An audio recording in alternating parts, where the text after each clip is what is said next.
참으로 좋으신 그리고 선하신 우리 하나님 아버지 감사합니다. 우리 한 사람 한 사람 예수 그리스도로 말미암아 예수의 십자가의 죽음과 부활을 통하여 우리 한 사람 한 사람을 하나님의 자녀 삼아 주셨습니다. 오늘도 하나님께서 하나님의 자녀와 항상 동행하심을 기억하고 오늘도 하나님 아버지의 손 붙들고 걸어가는 우리들 되게 하여 주시옵소서.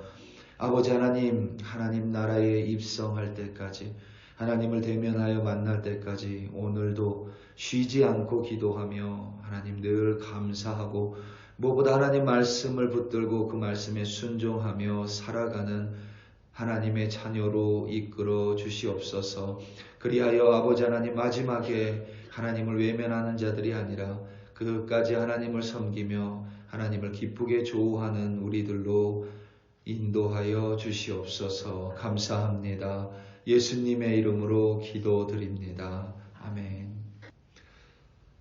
마가복음 12장 28절에서부터 34절로 주의 말씀을 증거합니다.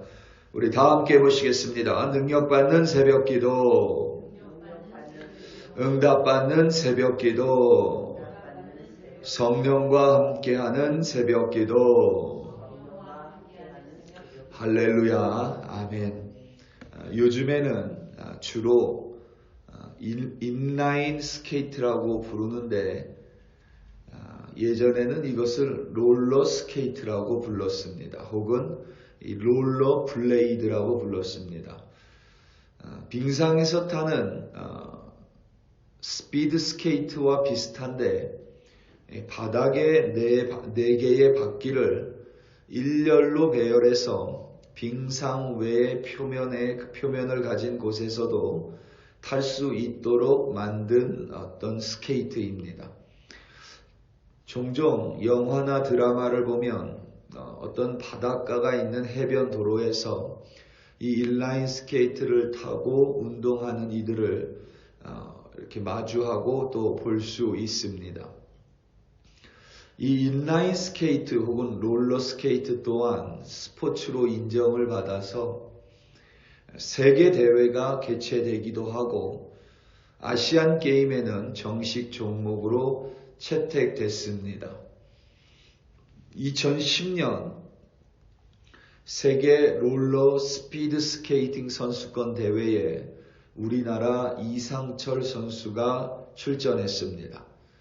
롤러 스피드 스케이팅 또한 일반 빙상 스케이트만큼 빠른 속도로 진행이 되며 1등과 2등 사이가 1초 혹은 몇 초, 때로는 0.23초 사이로 우승과 준우승, 금메달과 은메달이 결정되기도 합니다.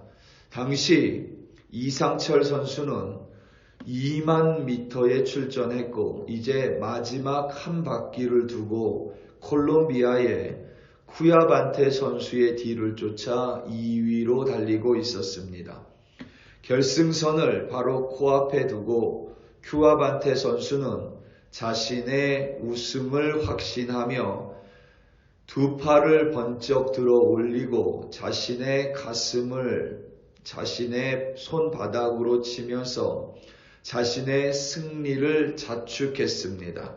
자연스럽게 결승전 직전에 그의 롤러스케이트의 속도는 줄어들었습니다. 그 사이에 한국의 이상철 선수가 빠르게 뒤에서 치고 나오며 정말 손가락 하나 차이로 먼저 결승선을 통과했습니다. 카메라 판독 결과 한국의 이상철 선수가 1위로 2만 미터 롤러 스피드 스케이팅에서 역전 우승을 차지했습니다. 결승선을 통과하지 않은 채 미리 샴페인을 터뜨린 콜롬비아 선수는 2위로 확정되어 통 안에 눈물을 흘려야만 했습니다. 그로부터 13년 뒤인 작년 중국 항저우 아시안 게임이 있었습니다. 롤러스케이트 3000m에 우리나라의 최인호 선수, 최강호, 정철원 선수가 한국 팀으로 금메달 결정전인 결승에 올랐습니다. 금메달 매치인 만큼 그만큼 각 나라의 경쟁이 치열했습니다. 한국팀은 최선을 다했고 마침 1위로 결승선을 바로 눈앞에 두고 있었습니다. 마지막 주자인 정철원 선수는 결승선 바로 코앞에서 한국팀의 우승을 확신하며 두 손을 번쩍 들어 올렸습니다. 그 찰나에 바로 뒤에 있던 대만 선수의 롤러스케이트의 바로 앞부분이 결승선을 먼저 찍었습니다. 한국 선수들은 당연히 자신들이 금메달을 땄다며 태극기를 들고 자축 세레모니를 준비하고 있는 사이에 전광판에는 대만 팀이 0.01초 차이로 금메달을 획득했음을 알렸습니다. 트랙을 돌며 우승을 자축했었던 한국팀 3명은 고개를 떨굴 수밖에 없었고 후에 기자회견에서 자신들의 경솔함에 사과했습니다. 더 안타까운 사실은 한국팀에 속해 있었던 최인호 선수는 0.01초 차이로 은메달에 머물며 군 면제라는 특혜까지 놓치게 됐습니다. 그런 스포츠의 경우에 많은 사람들은 뉴욕 양키스 야구팀의 포수로 10번의 월드시리즈 우승을 기록한 전설적인 포수 요기 베라의 말을 인용합니다. 끝날 때까지 끝난 게 아니다. 예수님과 바리새인들과 헤롯 당원들 그리고 사두개인들은 율법과 부활에 대해서 논쟁을 했습니다. 그것을 보고 있었던 한 서기관이 있었고 서기관은 지금으로 치면 율법에 있어서 최고의 학자들입니다. 흔히 말해 율법 박사들입니다. 그러한 서기관들 중에 한 명이 예수님의 변론을 들으시고 놀라며 예수님께 나와 한 가지를 더 물었습니다. 다른 복음서에 의하면 이 서기관 또한 예수께 지혜와 답을 얻기 위함이 아니라 예수를 시험하고자 하는 의도였습니다. 서기관은 예수께 모든 계명 중에 첫째가 무엇이냐고 물었고 예수는 주 곧 우리 하나님 그 하나님은 유일한 주라며 입을 떼시며 우리가 잘 아는 경천애인 곧 마음을 다하고 목숨을 다하고 뜻을 다하고 힘을 다하여 주 너의 하나님을 사랑하라. 그리고 둘째는 그와 같으니 내 이웃을 내 몸과 같이 사랑하라고 말씀하셨습니다. 이에 서기관이 예수의 대답에 옳다며 예수님의 답을 칭송했고 다시 한번 자신이 예수님의 대답을 그대로 기술했습니다. 그리고 마지막에 하나님을 사랑하고 사람을 사랑함이 전체로 드리는 모든 번제물과 기타 제물보다 낫다며 예수의 말씀에 강한 동의를 표현했습니다. 예수께서는 서기관이 지혜 있게 대답함을 보고 그에게 이렇게 말씀하셨습니다. 오늘 본문 34절입니다. 예수께서 그가 지혜 있게 대답함을 보시고 이르시되 내가 하나님의 나라에서 멀지 않도다 하시니 그 후에 감히 묻는 자가 없더라. 아멘. 예수님께서 분명히 서기관의 대답을 지혜 있게 들으셨지만 예수는 서기관에게 하지만 그가 하나님 나라에 들어가 있다고 말하지 않았습니다. 하나님 나라에 이미 들어가 있는 하나님의 사람이라고 말하지 않으셨습니다. 예수는 서기관에게 하나님의 나라에서 멀지 않다고 말씀하셨습니다. 그러니까 아직 서기관은 하나님의 나라에 들어간 자가 아니라 하나님의 나라를 코앞에 두고 있는 자입니다.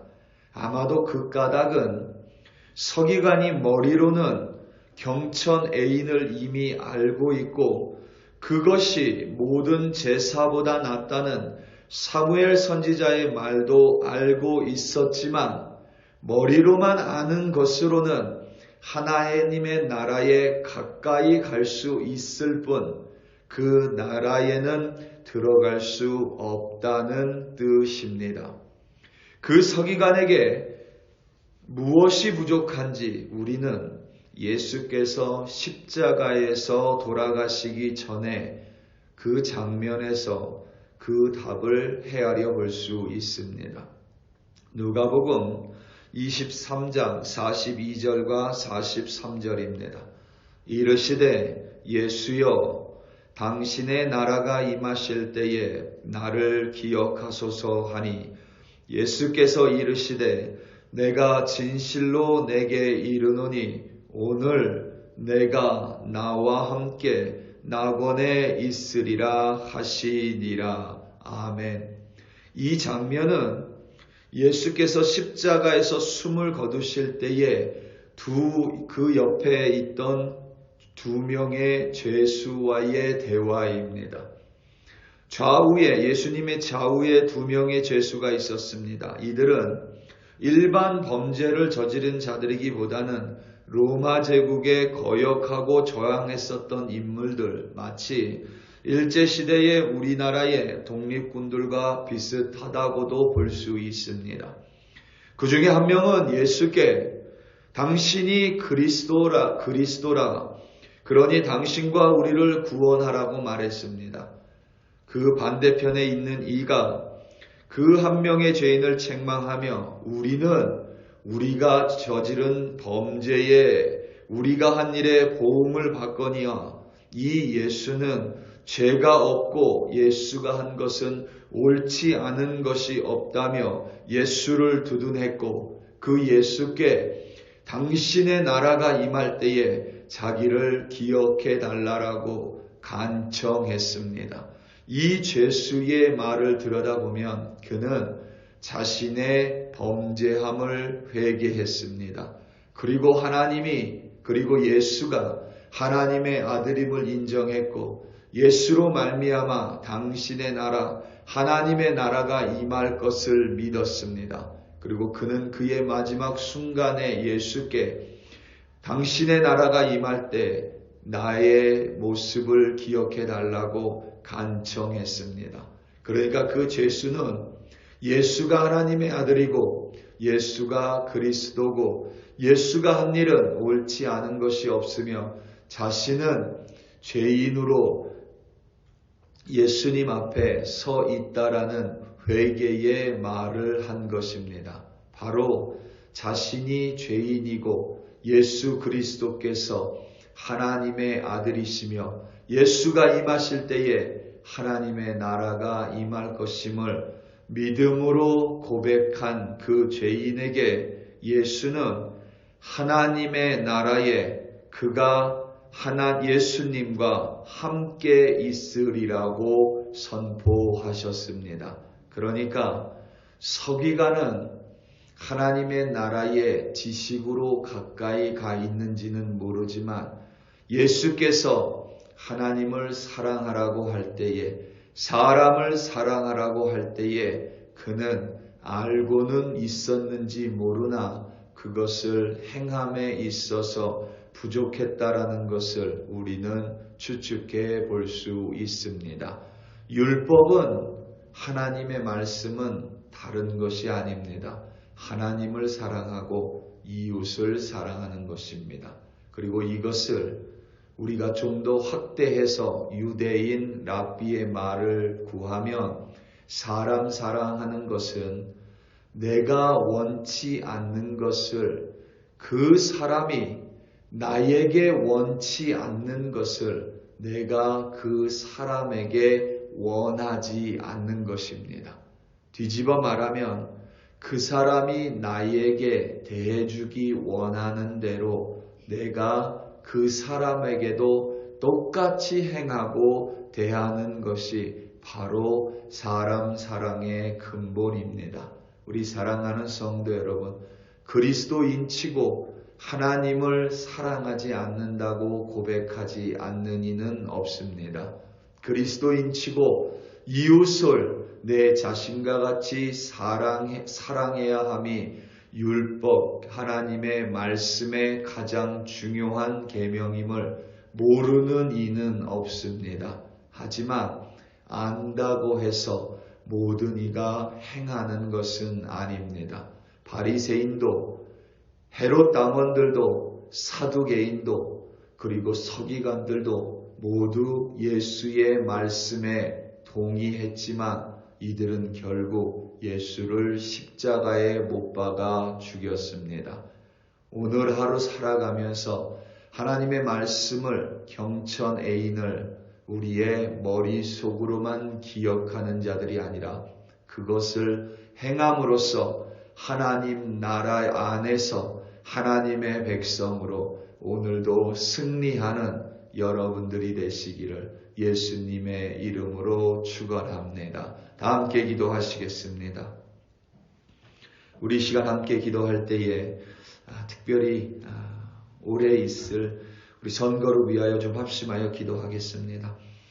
미국의 대선 그리고 한국의 총선이 있습니다. 한국의 총선이 먼저 있고 그 다음에 올 연말에 미국 대선이 있습니다. 특별히 전 세계가 미국의 대선을 주목하고 있습니다. 정말 하나님을 사랑하고 하나님의 말씀을 행하는 공의로운 지도자가 당선되게 해달라고, 또 한국의 국회의원들이 정말 국민을 두려워하고 하나님을 경외하는 지도자들 되게 해달라고 우리 시간 다 함께 주여 한번 부르시고 합심하여 기도합니다. 주여,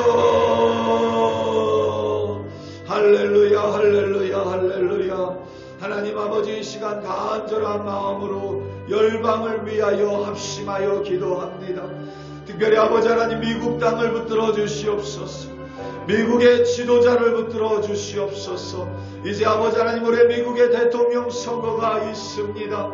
아버지 하나님, 파란색 혹은 빨간색이 아니라 하나님을 진심으로 사랑하고 뜻을 다하고 목숨을 다하고 힘을 다하여 마음을 다하여 하나님을 사랑하고 정말 자신과 같이 백성을 사랑하는 하나님을 경외하는 지도자를 선출할 수 있도록 미국민의 마음을 아버지 하나님 돌봐주시고 주관하여 주시옵소서. 그리하여 미국 땅이 하나님의 거룩한 지팡이가 되게 하시고 하나님의 거룩한 도구로 이 미국 땅이 사용받을 수 있도록 미국의 지도자들을 하나님 붙들어 주시옵소서. 특별히 아버지 하나님, 대한민국의 대총선이 있습니다.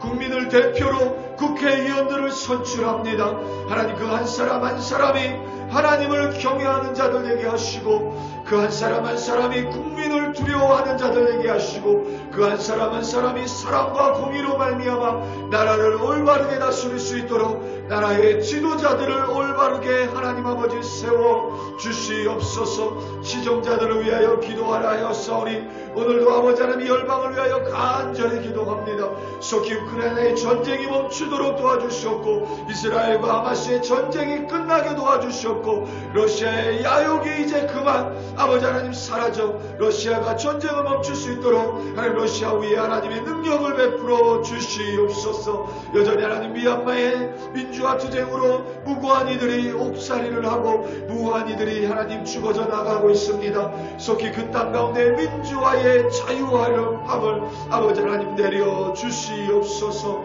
할렐루야 할렐루야. 오늘도 우리 글로리교회 백성들 끝까지 하나님의 나라의 백성으로 이 세상 살아갈 수 있도록 성령 하나님께서 우리의 지성과 우리의 마음을 붙들어 주시옵소서. 할렐루야 할렐루야.